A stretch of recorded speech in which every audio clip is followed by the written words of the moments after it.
एकदा तुम्ही super hit दिलात ना की पुढची 10 वर्ष तुम्हाला काही टेन्शन नसतं रे. ओके, पण जोपर्यंत हे रिअलाईज होतं की अरे नाही नाही पुढच्या फ्रायडेपर्यंतच टेन्शन नसतं भाई, हे रिअलाईज व्हायला हे माझा थॉट प्रोसेस नव्हता, यु नो. सो तो फ्रायडे आला तेव्हाही मला असंच वाटत होतं की ठीक आहे एक फ्लॉप गया, यु नो.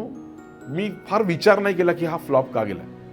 म्हणजे कदाचित जर त्यावेळी तू माझा इंटरव्ह्यू केला असतास तर कदाचित मी फार वाईट बोललो असतो इंडस्ट्रीबद्दल.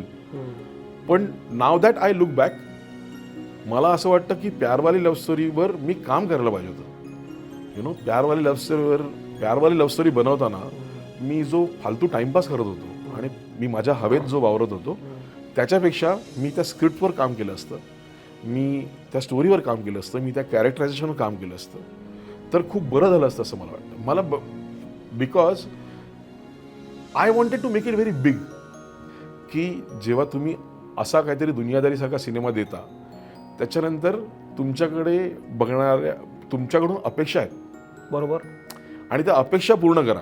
बरोबर. Instead of you know creating that हवा image, satisfying your own ego.